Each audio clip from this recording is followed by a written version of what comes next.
En tant qu'organisation non gouvernementale, ENDA travaille sur les questions d'énergie, essentiellement pour voir comment mieux gérer les ressources forestières, parce que nous savons tous qu'au niveau africain, nous utilisons beaucoup de charbon, de bois de feu, donc une certaine pression sur les ressources ligneuses.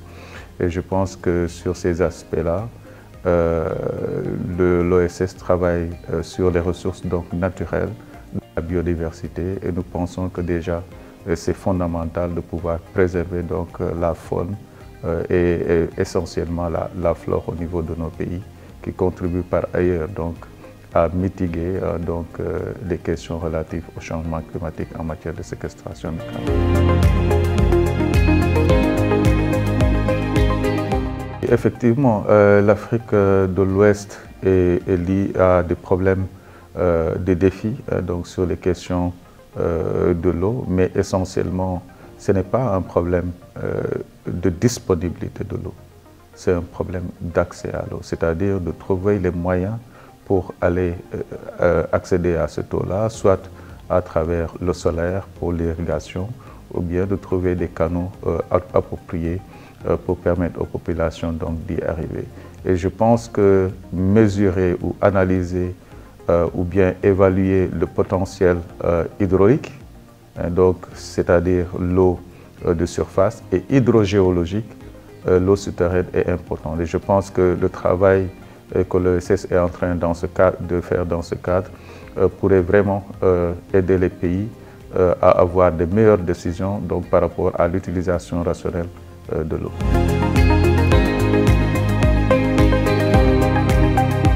Pour répondre à la représentativité donc, des différentes parties prenantes, nous avons les institutions de l'État, nous avons les institutions intergouvernementales, nous avons les institutions, les partenaires au développement.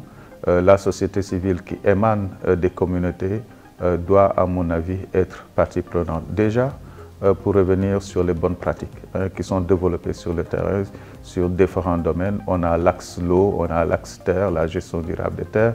Donc nous avons des ressources concernant la biodiversité. Donc toutes ces connaissances ou ces pratiques, à mon avis, méritent d'être valorisées. Valoriser, c'est dans la capitalisation, le partage de connaissances, mais également pour renforcer le dialogue. Donc le dialogue politique sur toutes ces questions-là, relatifs à la lutte contre la désertification, relatifs aussi au changement climatique et à la conservation de la biodiversité.